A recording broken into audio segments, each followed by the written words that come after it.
Beyond Two Souls is an interesting title. If I were to describe it with anything, it would be the traditional British dessert, the Eton Mess.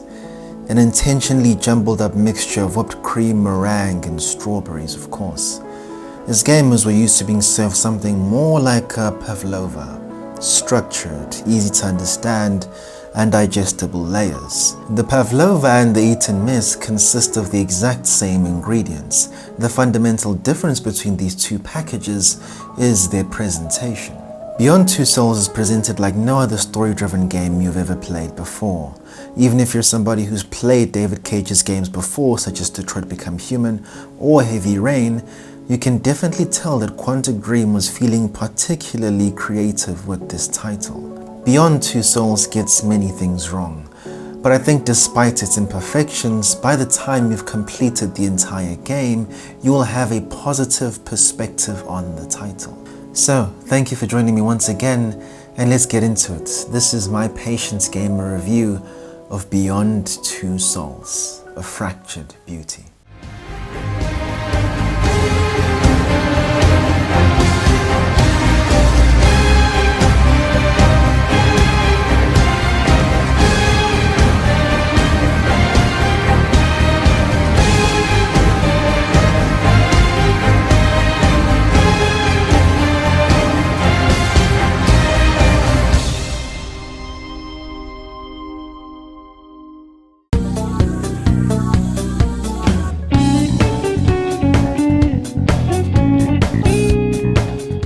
Gaming is a wonderful space, but at the end of the day, there is one thing that a game has to achieve by any means necessary.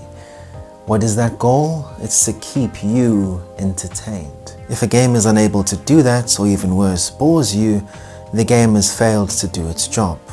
I'm playing a game right now that is unfortunately doing that very thing, bore me to some degree. I would consider the original version, 2018, one of my favorite games of all time, placed securely in my top 5.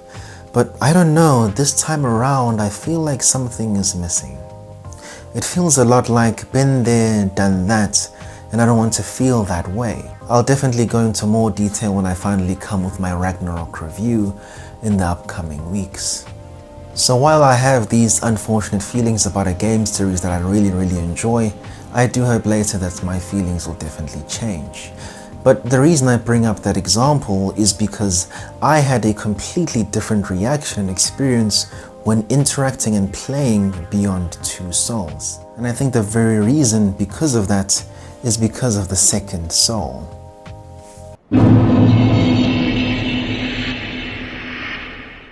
To describe him accurately, Aiden is the spectral protector of the main protagonist, Jodie. In terms of the relation, Aiden is Jodie's long-lost brother who has kind of remained in this world. So David Cage uses this opportunity to essentially create an entire game that is going to use the government, Jodie, and the conflicts between the Western and the Eastern powers to fight over this brand new spectral realm that they've recently discovered. And Jodie is one of their most powerful individuals who has the strongest link to this other world, as she has Aiden, in which she can actually use and control to her own benefits to accomplish tasks for herself and for whichever organization she chooses to serve at that time. Throughout this entire game, we follow Jodie and Aiden throughout the many tumultuous journeys that they go through and the issues that they face subsequently because of that. Now, if you've played a story-driven game before, you'll understand that the plot, the narrative, is the most important aspect of these types of games. I need to give you a heads up because when you're going to Beyond Two Souls, you need to completely toss that mindset to the wayside because it does not operate in that way. I said that from the jump, this game is very entertaining and it will keep you engaged no matter what you're doing. And that's the thing. David Cage and Quantic Dream chose to sacrifice an interesting and intricate and high quality plot for entertainment and an exhilarating gameplay experience. If I were to compare this game to an experience, I would more so compare it to a roller coaster instead of a long-running, interesting TV series where you make decisions that matter throughout. And this is probably one of my largest gripes with this game. player choice. When you play a story-driven game or one of these narrative-driven games, whether it's made by Quantic Dream or Telltale, the decisions you make should alter the story significantly. In Beyond Two Souls, that unfortunately is not the case. Quantic Dream does something interesting as they essentially break the fourth wall by integrating the player into the game. Whatever you do and the actions that you choose to make as Aiden are reflected and reacted to by the characters in the game. Whether you choose to be a good boy, the game will react to that, or it won't react at all. But if you choose to do sinister things, if you choose to do bad things, the characters and the people in the game will react negatively to you. Now, it's very cool as you feel like your actions have immediate impact as the type of person you choose to be as Aiden is reflected in the game, whether you choose to be a kind spirit or a spectral monster, no matter what you do. The thing is, in terms of substantial game decisions, you don't make that much. Now, you do, of course, like most games in terms of the ending, but if we're talking about some substantial character decisions, Jodie definitely does remain in character no matter what you do, and you don't have full control of her in all those aspects, which can be quite disappointing depending on who you are. But as I said, you sacrifice the substantial player choice, you sacrifice the really strong and interesting narrative for a better gameplay experience. Because you don't choose your own path, they're able to make the path that you do follow of much higher quality. And this is an issue that I faced and discovered when I was playing Detroit Become Human. One of the charms of those games is that you have so many paths open to you that your decisions truly do matter. But the thing is, because it's not a linear title, the paths can be of higher and lower quality depending on the choices that you make. In this case, the entire journey is going to be higher quality because there's simply less substantial paths in which that are available. Now, these story-driven games are known for having bad gameplay, but not necessarily bad, but for them making the decision to not fully develop gameplay because the focus is on the decisions that you make. In this case, it's clear that their efforts went into developing a robust gameplay development style with the implementation of Aiden, who is essentially the spectral form who's able to float around doing whatever he wants to do and destroying or repairing things as he goes through his day. And it's not just Aiden who gets a substantial increase in terms of his gameplay. Jodie, the main character in which you play as, has a pretty interesting combat system that you learn while you're training with one of the organizations that you work for.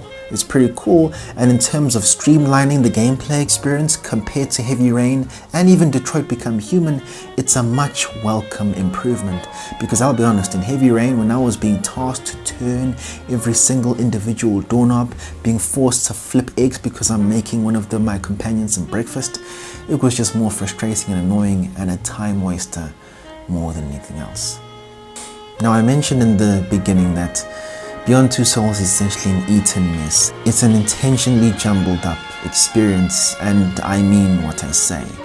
The thing is, when you mix something like this, there's supposed to be some sort of purpose or benefit from combusting and mixing these ingredients together. By giving us sparse and random moments of Jodie's life, by the time I finished the game, I saw no benefit from executing and presenting the story in that fashion. It wasn't better, it wasn't more impactful because some things were not revealed to us yet. It was frustrating to me because there was no real payoff to intentionally jumbling up the presentation style of this tale. Now, the imperfections that I've mentioned so far is a lack of substantial player choice and an intentionally jumbled up story narrative. Another issue that I could say is a substantial imperfection is that there isn't a substantial or developed plot in the entire story. It feels like we're going through someone's random picture album looking at different parts and aspects of their life at random moments. You start at the beginning, you go to the end, you go to the middle, you go 3/4 forward. It's a completely jumbled up mess, and the thing is, not enough character development is able to happen for all of the characters in which you're interacting with. Over time, you definitely do begin to care as you reach the final arc, because at least in the final arc, that's when we start to stay in chronological order as we're reaching the ultimate climax of the entire journey. The thing is, there still isn't a defined or substantial plot in which we're trying to achieve. We don't know what Jodie's intentions are. It really is just trying to escape or survive. There's no plot we're looking forward to. There isn't a goal that we as the players are invested to keep going and to keep playing. It's definitely okay as a developer for you to mess up and displace the puzzle pieces, but if we don't know what we're trying to construct at the end of it all, it's going to leave a lot of people confused and even result in people dropping off from the experience entirely.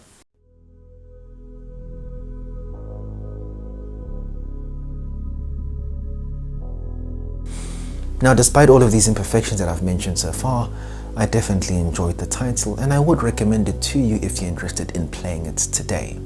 In terms of value, it definitely is a decent game, and for me personally it took me about 15 hours to complete the entire title, and I definitely enjoyed myself, spending enough time in every single area to find any secrets and nook and crannies that were littered throughout the entire experience. In terms of value, it definitely is beneficial as you are able to play Beyond Two Souls in PlayStation Plus, but in the deluxe package. Now, whether this is a good enough value proposition for you to hop on and play Beyond Two Souls, that's definitely going to be your own decision. I did, and I do not regret my decision, as there are a few other classic games on which I can delve more time into. Now, if you're on another platform and you're still interested in procuring the title, it is available on PC as well. And if you look at the historical low that we see on GG Deals, you can see that the lowest it's ever gone for is $4.14. So go ahead and check that out. So whether you're going to be playing it on PC or PlayStation, definitely give it a shot. I would recommend that you get it through PS Plus though. That's the best way for you to get it. So if you're looking for a final rating from me on what I think of Beyond Two Souls, it is an interesting title. I did enjoy it fundamentally, and I definitely would recommend it to you, but it has a number of frailties and imperfections that definitely hold back the entire experience. What I will say is that I was completely blinded by the huge amount of entertainment value of playing as Aiden. It is extremely cool, and I cannot stress enough how fun it is to mess around and do cool stuff as Aiden, as Jodie is able to conquer these really serious problems through the use of this power. He saves her a number of times, and you definitely will feel cool when you're doing it. I would recommend that you play this game, but if you're going to be purchasing it, perhaps it's not the best idea. I would say experience this game through the multiple subscription packages that are available PS Plus. If you want a rating from me, I would give Beyond Two Souls a 6.5 out of 10. Beyond Two Souls is a solid game. It's enjoyable. I would recommend it to you, but its frailties and imperfections hold the title back too much, in which I can't consciously give it a rating higher than a 6.5. My name is Explicit Sage, and I thank you once again for joining me.